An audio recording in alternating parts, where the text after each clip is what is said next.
Today's guest has one of the most inspirational, transformational stories of all time. He founded his first company when he was 19 years old. He founded Street Execs, created Two Chainz, Travis Porter, made millions, won a Grammy, and his name is Charlie Rocket. And his story doesn't end there. He was diagnosed with a brain tumor when he was 5'8", 315 pounds. He left everything to become an athlete. He became vegan. He ran an Ironman. He ran 3 marathons, biked across America from LA to New York City. He reversed his brain tumor and became a Nike athlete. Now he is speaking globally on some of the biggest stages in the world with a cult-like social media following of over 130,000 followers and counting. This man is incredible, and I'm so excited for you to meet him. So without further ado, let's meet Charlie Rocket. Well, Mr. Charlie Rocket. Hey, we finally made it happen. Yay! I'm so excited to have you. I'm excited to be here. I was just saying this, you guys, before we hopped on. It's like there's so many questions I want to ask you because you have such an amazing, incredible, transformational story. And I'm like, where do I want to take this? And you know, out of all of it, like you've hit so many achievements, like starting from the young age of 19, right? Was when you founded your first company? Actually, a little bit younger, but I don't talk too much about it. It's crazy. Back in high school, I actually had a really, really big business, and had been associated with some crazy things. Like the biggest website on the internet for sneakers today is a website called kicksonfire.com. And anybody in like sneaker culture, they know about it. It's the biggest. And I had a business partner, CEO Hann. I was CEO Charlie. We were 16. We started 3 websites together. We started Fashion on Fire, Kicks on Fire, and spityourgame.com. And yeah, like it's crazy. So that was big in high school, and then I got into the music stuff afterwards. Wow, and that wasn't actually like you incorporated that company in high school. Yeah. Damn. Okay. I love it. Okay. So the question I really want to ask you is you went and you did some things, you accomplished some things so quick. What drives you? What is it that fuels that fire, that gives you that meaning, that drives you? This is actually, it's kind of a different answer than probably what you would expect. Like when I was young, the driving force was really filling a void because I've always been very antisocial and insecure of like going out, and I always dealt with weight problems. So I also like get afraid when I'm in environments that I can't really like control. Like I get like anxiety a little bit.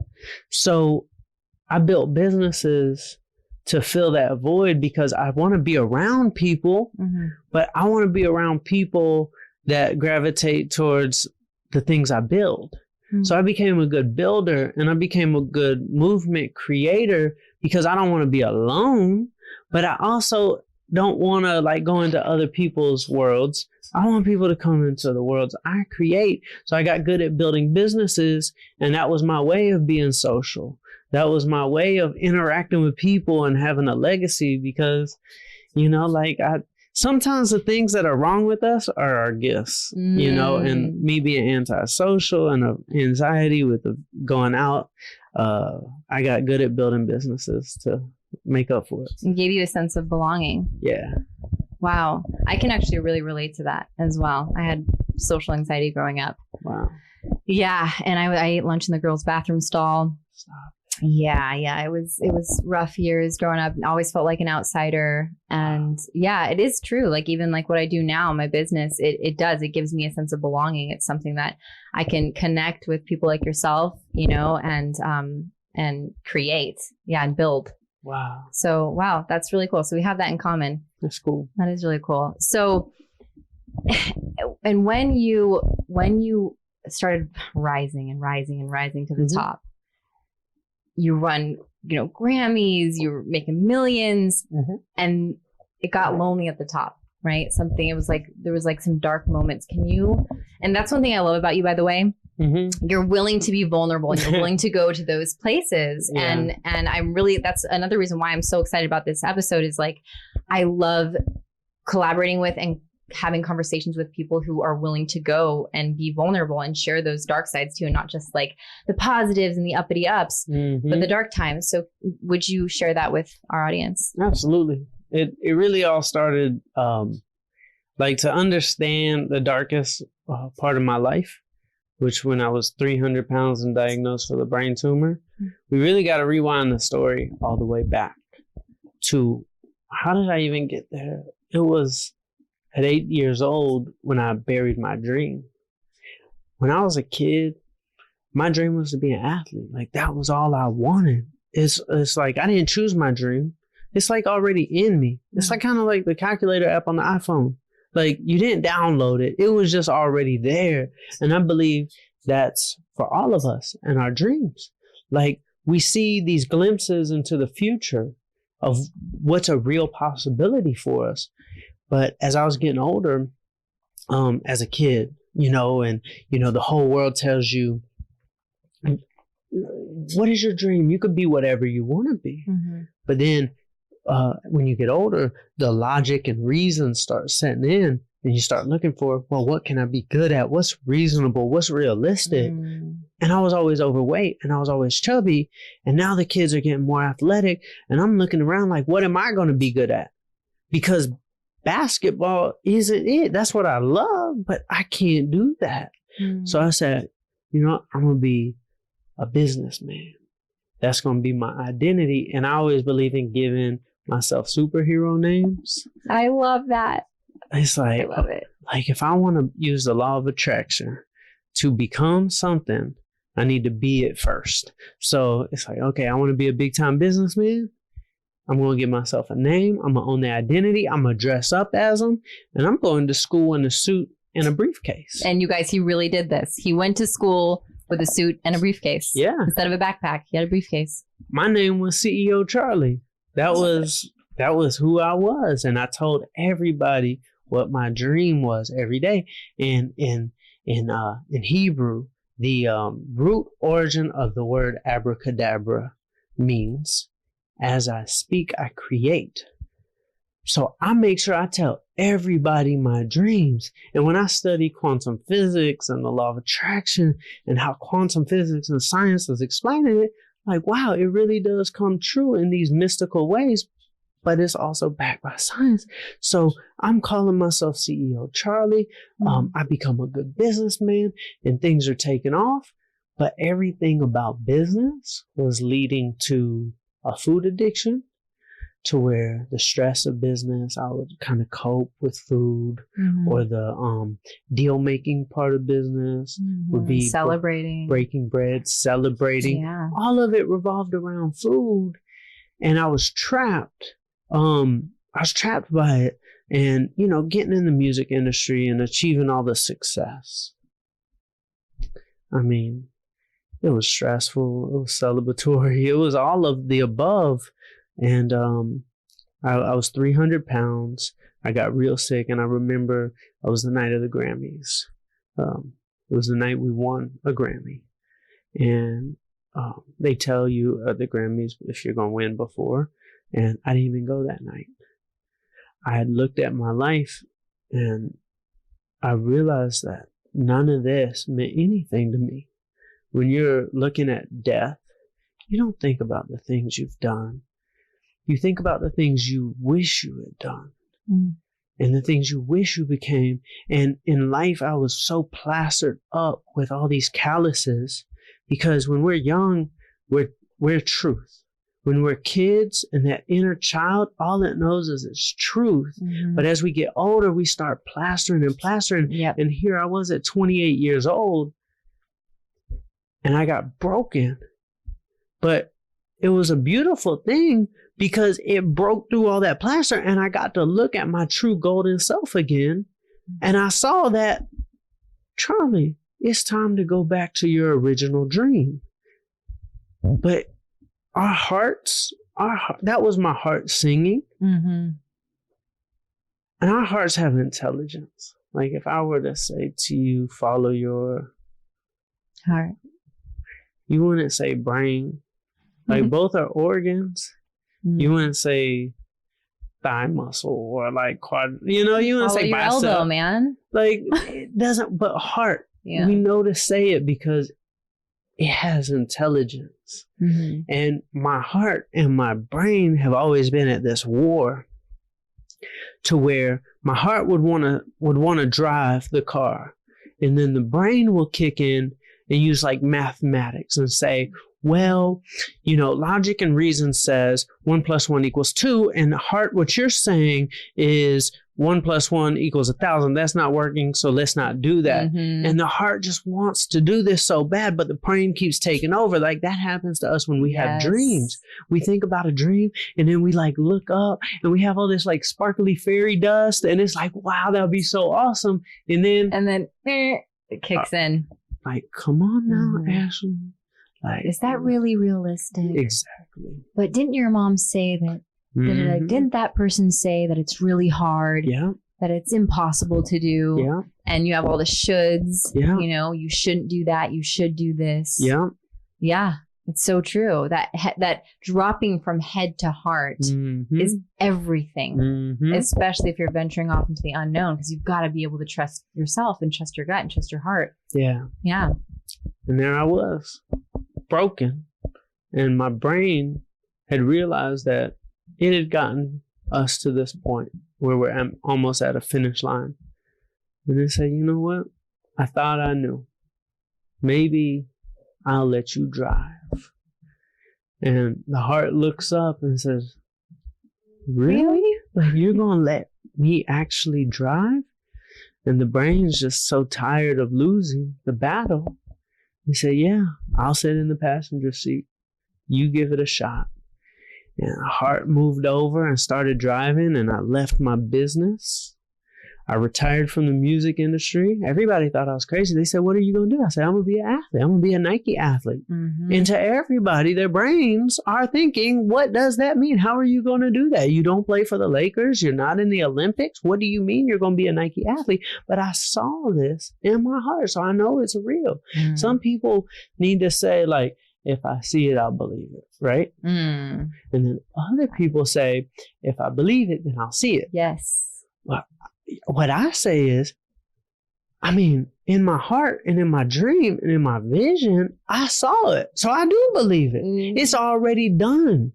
If I can see it in my heart, that means it's already done. Time just hasn't caught up yet. Yeah. Because I believe that's God, the universe, all of the above is gifting me that, because that's a real possibility of a situation where 1 + 1 can equal 1,000. Yes. And here I am leaving my business. People are like, how are you going to make money? I said, I'm not worried about it. I'm letting my heart doing the driving right now. I lost 130 pounds. I reversed my brain tumor. I moved from Atlanta to LA. I went vegan, and I reinvented my whole life. And I needed magic to happen to pull this off. And I would write down in my quantum possibilities notebook every day, I'm going to be a Nike athlete. I'm going to be a Nike athlete. And in order to pull that off, I needed a lighthouse of law of attraction. I needed something that would attract Nike, and I needed a videographer because I wanted to make a fan-made Nike commercial. And all my friends thought I was crazy because I was like, oh, it's going to be easy. I'm going to make this commercial, and it's going to inspire the world, and Nike's going to see it, and they're going to want to sign me as an athlete. And people are like, Charlie, you're crazy. So I started calling around my producer friends in LA. And they said, all right, Charlie, what are you looking for, like, cameraman wise? Well, I said, well, I'm going to make a really high-end Nike commercial. Like, it'll be good enough to be a Super Bowl commercial. They're like, okay, tell me more. I'm like, I need a videographer who can edit, who can make original music, who can score, who can color grade, like, and can mix and master audio, and owns his own equipment. And I don't have much of a budget. I just retired, so I don't know when I'm going to make money, so I'm conserving on my budget. So they're like, Charlie, that's going to cost $70,000. Like, what you're looking for is like 9 different people. Wow. There's not one person who does all this. And I'm like, no, I know it's possible. Like, don't tell me something's impossible. And I would call. Everybody thought I was crazy. And one day I wrote down in my book these magic words. I said, today is the day I searched and found my videographer / editor. It's done! ! It's easy! ! An hour later, I'm sitting on my couch in my living room, and my roommate walks in the front door. Now, my roommate, his name was Morgan. He was the most boring human being alive. He was like, works at Whole Foods, right? Like accounting or marketing, whatever he did. And walking in behind him was a cameraman holding a Steadicam rig. And I look over, I'm like, Morgan, what are you doing with a cameraman? Like, it's like, why is he following you? Like, he was like a big celebrity. And he said, I just got the most random phone call. My friend Manny wanted to shoot something at the house, and they sent this camera guy over. And I look at the cameraman, I'm like, this is awfully interesting. I had just wrote down in my notebook, I'm going to find a cameraman today. And here one is. But then I look at him and I'm like, this guy doesn't look very promising. He looked sad, and he was kind of gothic, and like he just was like, it was a little strange. And then when I heard him talk, he talked like a skateboarder dude, and he was like, yeah, dude, and I was like, oh Lord, can I see some of your work? Like, yeah, I'll show you some of my work. And he gave me his website, and I pulled it up, and there was this little short film on there, and I'm looking at it, and I said, you did this? He said, yeah. I shot this and I edited it too. I said, you edited? Well, did you shoot it on your equipment? He said, well, yeah, I just happened to I'm kind of like a hoarder. I kind of like have a whole bunch of equipment, but nobody ever pays me to do jobs. And like even this job, like I'm doing for free, and like, it's just kind of like a hobby. And I'm like, this is really good work. You shot, you edited, you own the equipment. I said, who did the music on this? Because films are all about the music. And the music I wanted in my Nike commercial was like Hans Zimmer, like emotional strings, and very difficult to make. And he said, oh, well, I've been in a rock band for the past 15 years. I was on the Warped Tour, but we're not like popular anymore. And I'm like, wow, you do original music as well? He said, yeah. I said, okay, who did the audio mixing and mastering on this? Because this voiceover is so rich and round. And me coming from the music game, I understand audio. Yeah. He said, well, I'm an audio engineer too. Stop. You can't make this stuff up. And then I said, who color graded this? Because the color was so beautiful. And he said, well, I taught myself Da Vinci on YouTube. Oh my gosh. And I said, man, do you need a job? He said, dude, like, I applied at Hulu last week and they rejected me, man. I do need a job. So wait, this is actually the guy who ended up making that video? We sat down for vegan Impossible Burgers, and I told him, I said, look, I'm going to be a Nike athlete.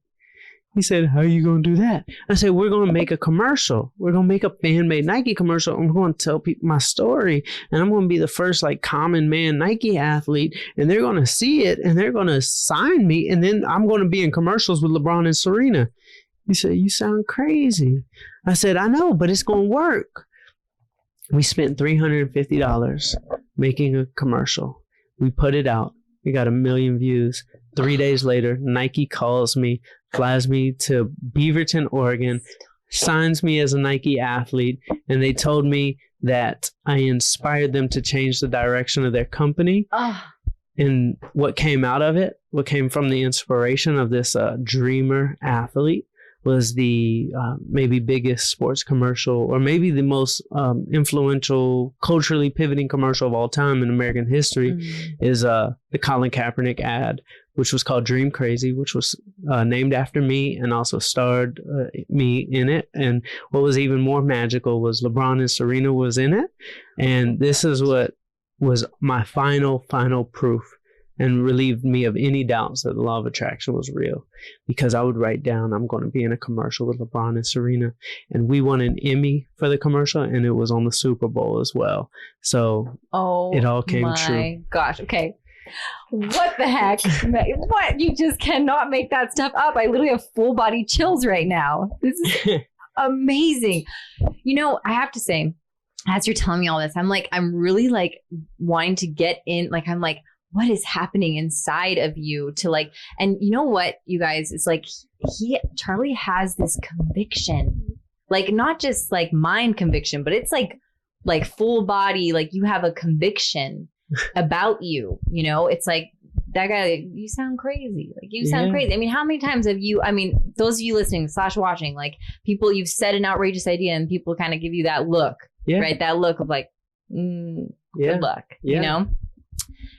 Charlie's just like, no, it's happening. It's already done. It's already done. And that conviction is everything. Like that is huge. And even because I've heard your story about like what you created, even in you know, the rap industry and the hip hop industry, is like you had that conviction, like, so it shall be done. It is done. And it just goes to show you guys the power in truly believing and like embodying, because you said that before too. It's embodying, right? And like truly getting that in your body, and it happens. Like the universe, God, whatever you believe in, like co-creates with you. That's what happens. It's beautiful. That freaking story is amazing. Thank you for sharing that. What the heck? Absolutely. And you know, this is actually kind of a perfect segue, because you know, when you talk about, because and by the way, you guys, I'm going to link the video for you so that they can watch it, because I've seen it. So good. So good. Definitely amazing. And I had no idea this backstory behind it. So that just for me was awesome to hear. When it comes to, you know, things like you got, you know, like millions of views and like, you know, Charlie and I, before this episode, just to give you guys some backstory, we talked about what we wanted to talk about with you guys. And, you know, he sent me some ideas and I'm like, oh gosh, those are good ones. And it's something that I'm really excited to talk about. And it has to do with content creation, with social media, and really just shining light on the dark, light on the dark side of social media, and particularly the algorithm. Yes. So can you start us off and speak into that? I'm frustrated. I'm really frustrated, and I believe there's a change coming. And my entire life, I've always had the gift of seeing around the corner of what's next culturally. I saw it as a kid with how sneaker culture would be. Then as a teenager, I saw it with what hip hop would be. And today, sneaker culture is one of the biggest cultures we have. Hip hop is the biggest genre in the world. Nobody thought hip hop could be bigger than pop music or country music or rock music. Hip hop owns almost 70% market share of today's top 100 records. Wow. The biggest genre in history before hip hop was pop music at only 49%. Really? Hip hop is dominating, bigger than any genre ever has in the history of all music. You add up all the other genres together, combined, they don't come up to the knee of hip hop. That's how big it is. I saw this was going to be the wave. I heard this story. You told your mom, right? Yeah. And your mom was like, I don't get it. I don't get this hip hop thing. You're like, just you wait, mama. That's right. So what I see going on right now is I see a lot of people are becoming slaves to the algorithm. And this algorithm is like this government that we can't even see. Like it's sneaky too. It's sneaky and it's ever changing and it punishes you. Like even like simple things, like the other day, I wanted to announce my speaking tour and I was so excited. And these are like the emotional things I go through as a content creator because I really care about what I built. All my followers are real. And it's like, I've taken it slow and I've like, you know, put my hands and like really like cultivated that dirt. And I like wanted to grow this massive garden because it's like, okay, I'm going to plant the seeds myself. I'm going to till the dirt myself. I'm going to fertilize and water everything myself. And I built this massive garden. And then this government says you can only eat 10% of your food. And I'm like, why? I did all the work for every bit of it, and everybody who follows me wants my content. And here I am on a specific day where I'm announcing my tour, and I make this big poster board, and I go do this photo shoot, and I put it out, and I'm so excited to announce it. And then I'm refreshing, and I'm like, wow, like I have some posts that get 10,000 likes, but here's one of the biggest things in my life, a tour, and it's got like 300 likes. And I'm like, why? And then I got sad. And then I started thinking, am I not good enough? Like what's going on? Who can relate to this, you guys? Seriously. Like this happens. Like, I'm like, I know I'm dope. I've done amazing things in my life, but why am I having to feel insecure about myself? And then I started thinking about it like, and this is what I got from Frederick Douglass's book. I read his book a few months ago while I was in Thailand. It was the autobiography of a slave. And Frederick Douglass freed himself as a slave. And he talked about the dynamics of being a slave and when you think about freedom and when you become loyal to the slave master. When he would get punished more, he would actually become more loyal to his slave master. When he got rewarded with a little bit of extra money, like, good job, Frederick, he started thinking about freedom. He started thinking about leaving the plantation when he was rewarded. So when I'm going through, and this is not a literal analogy, this is just what I'm seeing with my mentality, with the algorithm. When the Instagram algorithm punished, my content, the first thought that went through my head was, okay, Mr. Instagram, I'll do better. Let me go create content that's maybe a little bit more crazy, or like I'm just like jumping up and down, excited, like having to change who I am to please the algorithm. So now I'm not even being myself. I'm having to become somebody else. I'm having to become a circus animal in order for the algorithm to be happy. Algorithm, the only way you're going to show my content is if I do something crazy, either crazy sad and depressed or crazy excited. But if I just want to announce my tour and celebrate this moment and let my audience who really wants my content to see it, I can't do that. So I'm like, okay, Mr. Algorithm, I'll do better. So I'm actually becoming more loyal to the platform, because it's not just rewarding me for doing something normal. So now I have to go back to the drawing board and please Mr. Algorithm, and I'm working harder for him. And now he's got me more addicted, because if he just gave me what I wanted, I'd announce my tour and I'd go spend time out in the real world. And I wouldn't be here as a low frequency individual. I wouldn't be in my room trying to map out how to beat the algorithm all day. And now I'm seeing culturally, folks like Gary Vee, who is great at what he does and his strategy works, but he's telling our youth to go make 64 pieces of content a day. That's scary.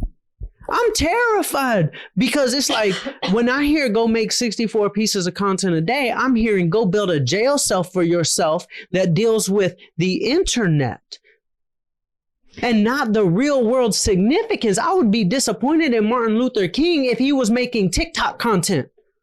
I would be mad. Like, I would be mad at Jesus if he was worrying about TikTok.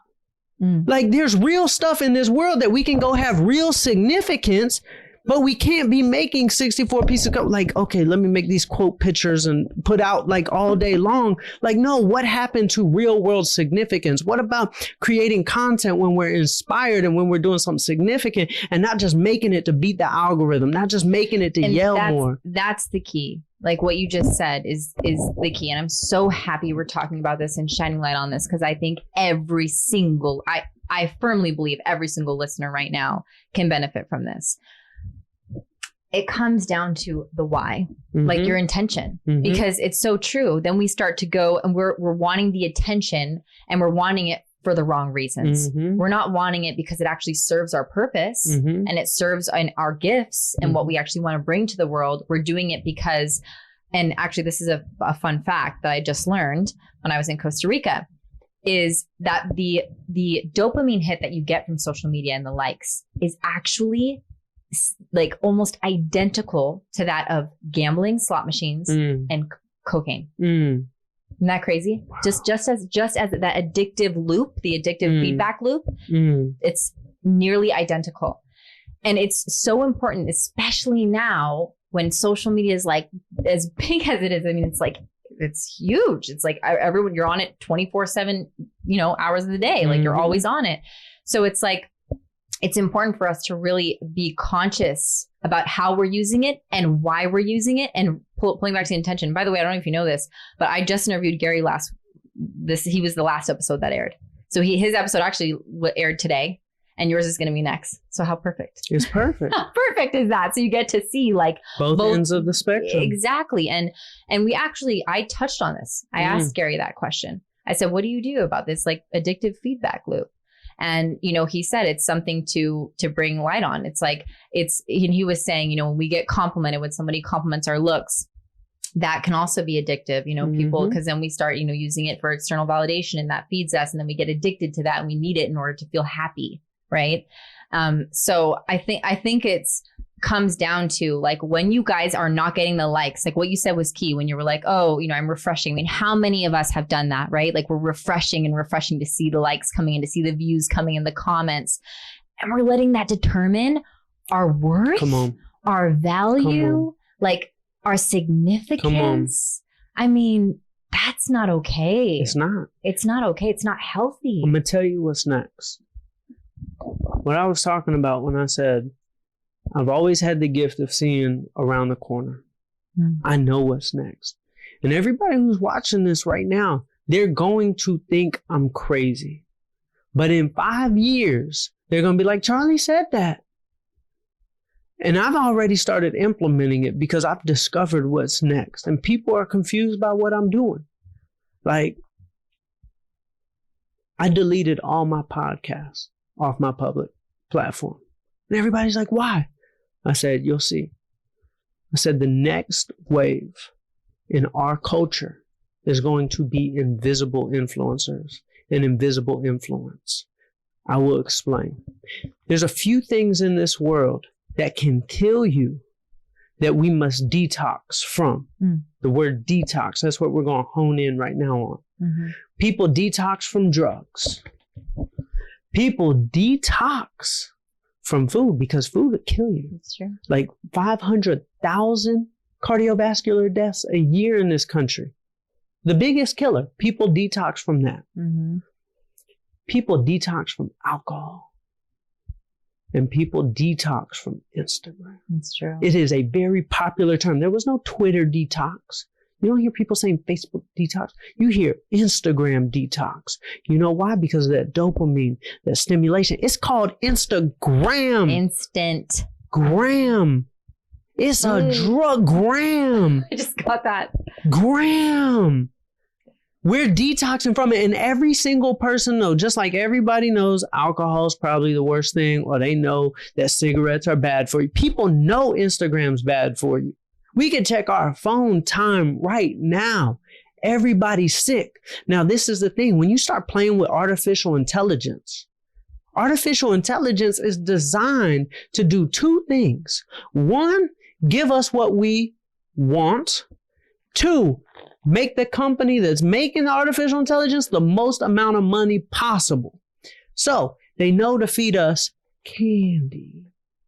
It's like giving a kid candy. Can a kid resist candy? No. Well, guess what? We can't either. You put some candy in front of us, we're looking at it like, ooh, tap, tap, tap, tap. And then once you start tap, tap, once you bite, then a whole world is built of candy. And it's all you see. It's like the physical version of law of attraction. You like something, and it just shows up. So now you've got this whole world of candy, and the candy makes you feel good. But when you eat too much candy, you start feeling sick. And when you feel sick, guess what will make you feel a little bit better? A little bit more candy. Oh, I feel better. But then it makes you sicker. So then I need candy to feel better. These are low frequency individuals that are addicted to this platform, which is making the company, the corporation, way more money. You know what a high frequency individual is doing? putting that phone down and going to do something in the real world.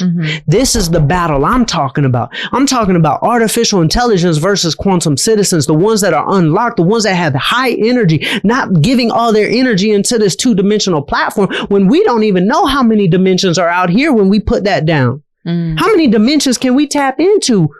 Like we know just right now, like there's 3, 4, but there might be 12. But how many senses do we have? But we're giving everything to just this dopamine hit. Like we're giving everything to just this candy. I need the organic. We're eating all this candy. Give me the organic. Like, and what does all candy mimic? Fruit. All candy mimics fruit, strawberry, grape. Just give me the real thing. I'm all tied into this. Give me the real thing. I want the real energy exchange. Okay, so question for you. So you use Instagram still? I hate every second of it. I built my way out too. I built my way out. I'm getting out of there. I built my underground railroad. Harriet Tubman, me. What's up, Gerard? What's up, man? We got Gerard behind the camera. Hey, man. The legend. We're over here getting passionate, Gerard. It's getting real. It is getting real. Okay, so how do you create harmony though? So how are you, because I know you're saying you hate every second, but is there times I unfollowed everybody. I stopped the consumption. I followed one person. I followed my mom. Like I unfollowed everybody. Oh, I think I saw that too. Like, I'm not going to consume anymore. Like I look at the most influential people in the world. They weren't even touching Instagram. I'm looking at Oprah, like no Instagram. I'm looking at Jesus, no Instagram. I'm looking at Gandhi. He didn't have Instagram either. I'm looking at Martin Luther King. He didn't have Instagram. I'm trying to be in that category. I'm not really even trying to be on this like influencer thing, because how I look at influencers, they operate by a totally different paradigm than the most influential people. Influencers say, I'm so perfect, you should follow me. I'm so rich, you should follow me. I'm so pretty, you should follow me. The influential people operate by the exact opposite. Like Oprah, for example. Why is she one of the most influential people in the world? Well, let's look at her story. One, she was abused as a child. How many people were abused? So we had that connection with her. Yep. And then she got fired. Another connection. And then she has love issues. Well, how many of us have love issues? And then she has weight issues. Like, how many of us have weight issues? It's like the woman is just like everybody. That's why she's the most influential person in the world. So why are we trying to cover up and change our angle? Why are we trying to like only post the best picture when it's actually the opposite is how you become influential? Like you got to graduate from this paradigm. And I'm not fascinated by this little influencer world. It's fine and dandy, but it's at 1.0. I look at this as like antiquated. Like this ain't even all that. This is like people thought cigarettes were the new wave at one point. I'm like, nah, I can see past the sickness that is making everybody. And I'm like, what's the next wave? So invisible influencers. I'm telling you, you're going to see a cropping. You're going to see it in the next few years. You're going to see a cropping of young kids who become extremely influential. And they say these words, I don't have Instagram. I don't have social media, but they're doing something and everybody's talking about them. Because it's possible for everybody to talk about you without Instagram, because we saw it with Martin Luther King. Like we know it's actually possible. Like we have so much proof that you cannot have one social media platform and change the world. So why are we adopting the mindset that this is the only way? Go make 64 pieces of content. That's your way to be successful. And that's the key. Though, right? Again, like it's not the only way. It's not. And so, I'm going to say this, like, right? I'm going to share this on my Instagram. Okay. I'm going to share it.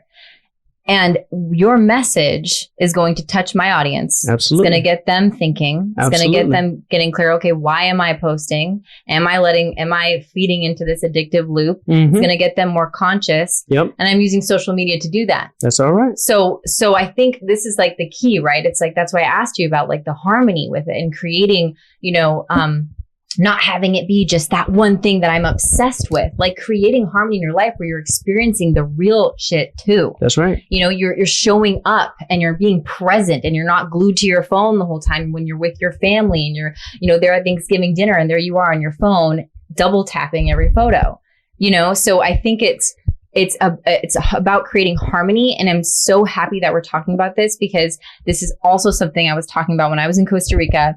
And we were talking about the feedback loop, and what do? Do you abandon it completely? Do you still use it? Did you get more intentional? Do you like what are your, because I know you still use it, and you still, I know you don't like it particularly. I was about to delete it. My girlfriend talked me off the ledge. I'm so tired of it. Like I am a much happier individual. The 2 times in my life I lost 100 pounds is when I deleted Instagram for a year. I wonder why. Because I wasn't worrying about other, like you are what you eat and consume, period. Like consumption is not just food, but it's like in my perfect world, I would love, like, why does Kendrick Lamar need to post once every 6 months? Because he does something in real life that's significant, that he doesn't need this platform. So the grass is going to grow where you water it, period. Like the ones who are watering their lives outside of this little 3-inch thing are the ones who don't end up in a jail cell to the 3-inch thing. They can be like, I'm not going to post anything for 6 months, and they're still relevant. Kanye, we know about every move he makes. The man ain't got no Instagram account. We know every move he makes. He's in church. He's doing these concerts. These are real world things. And that's what I want to tell these kids, because nobody's telling these kids, because they're addicted to their phones. So all they think is, okay, what I'm seeing all day is what I need to do. Because that's the only path. And I'm telling you, there's another path. There is another way. And I just am planting the seed with the youth, with everybody. It's okay. Like now I post something, if it gets, 1,000 likes instead of 10,000, I'm not even stressing it because I'm laughing at this little platform. I'm like, okay, how can I get, likes in real life? What can I go do? If I do and you can probably relate. I know Gerard can relate. A 30-person link up is more powerful than a post with 10,000 likes. Say I'm lying. We're talking about 30 people. You know why? Because there was energy exchange. We are energy beings. These likes ain't energy. These posts, these are pixels. That's not energy.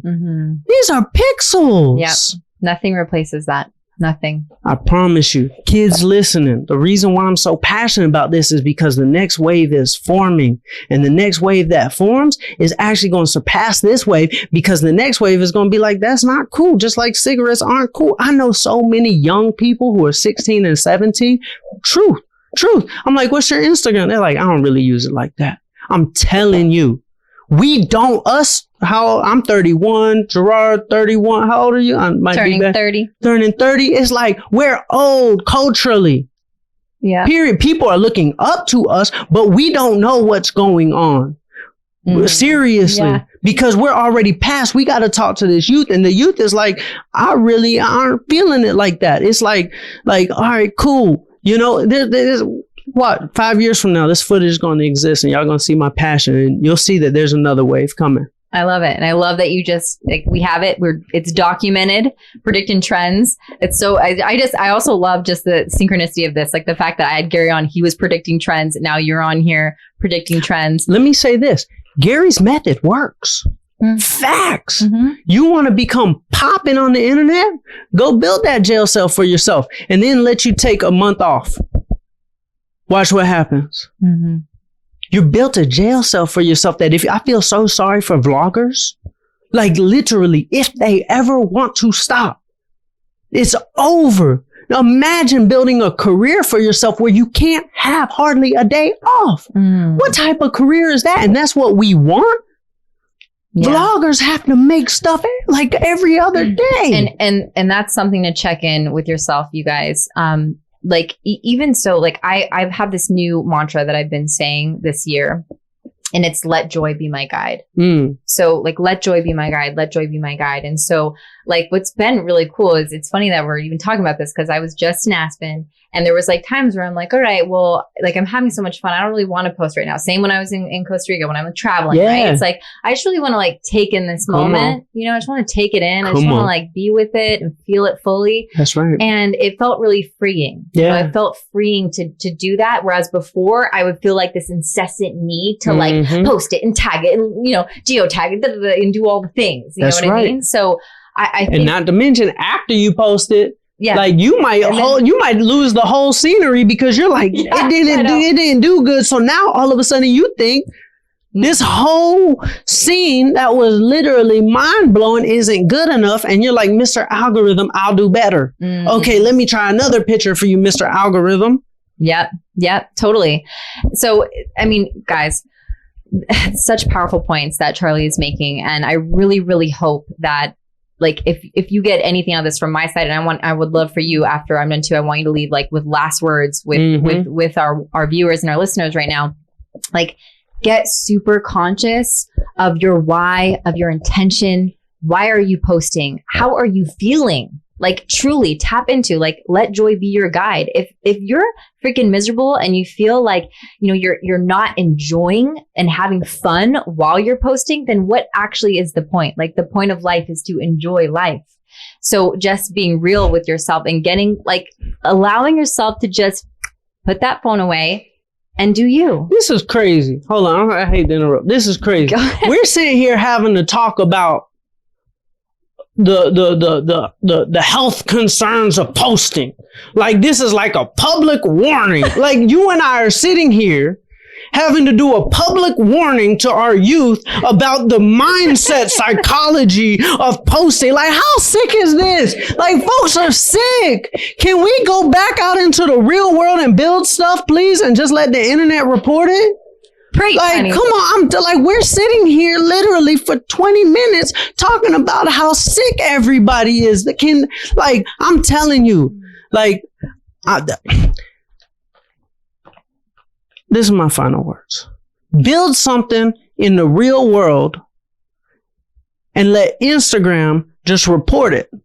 Report when there's something that actually happens. If the algorithm does not show it to your followers, get off the doggone thing, because you ain't got those followers anyways. Algorithm only shows my content to about 20% of them. So why do I keep feeding into this thing that exponentially? You ever been up a sand mountain and you take one big step and it slides back down? Well, you know what? I'm tired of that. I'm going to build something else. And it's okay. The grass is going to grow where you water it. If you water Instagram, your Instagram will grow and you'll get 20% of it. Well, how about you build something else? It's the same people. Human nature is still the same, whether it's in real world or out there. Like, there's pastors who put hundreds of thousands of people in churches and they don't have one Instagram. You can do that too. It's possible. So yes, if you don't get likes on Instagram, you are not invisible. I promise. There's middle school kids out there that get 2 likes on a picture and they're thinking about suicide. You are not invisible. Instagram is not that important. Our energy is. You could put filters on that camera. You can't put filters on this. This is what's real. Let's get in here. Let's get into the real. Let's build real things that change real lives. Let's get off of these pixels. Let's go affect the people. That's what's next. This is like cigarettes. We're sitting around talking about cigarettes. We're going to look back and be like, oh, remember when people used to be sick on like people are going to wake up to this artificial intelligence algorithms and they're going to start making changes. I see it coming. I did it. I built a world called Quantopia where it's completely off the algorithm. It's all hidden behind a secret phone number. Like, it's not even, I built a whole world built behind a phone number that I'm not even putting on Instagram, and it's growing faster than my Instagram because everything I'm talking about, I have proof that is true. This secret phone number with all my podcast content is spreading faster than the algorithm would even let it spread. Wow. Period. Wow. Period. I built Quantopia. People are quantum citizens. They got tattoos. It's all real. No algorithms. Really changing people's lives. We're doing events now. Like, crazy secret events, secret interviews, no internet, no public. So it's secret. Can we let the audience in on it? Like, can I share it with them? What's the deal? All right. So Quantopia is a secret world. It's a digital speakeasy. Okay. Oh, I love that. Like, I love speakeasies. Like, this is my way out of my Instagram. This is my last year on Instagram. I'll like donate it or something after this. Just whatever you do, do not post the number publicly on Instagram. This clip, just whatever you do. You can have the phone number. Don't post it publicly. You can give it to friends personally in real life or through DM. Just don't post it publicly. The number into Quantopia is 800-1073. When you text it, it's going to take you on a journey. You're going to go to some crazy website about hot tub time machine parts. You're going to find some secret place to put in some secret password, and then they'll let you in. It is not normal, but just be ready. I don't like normal anyway. Awesome. Me neither. Thank you so much for coming on the show, Charlie. This has got to be, I would say, my most passionate, like heated episode. So thank you for sharing your passion with us. Who's going to put me and Gary together to have this debate? That's really, make it happen, Gerard. This conversation needs to happen. Let's do it. Thank you so much.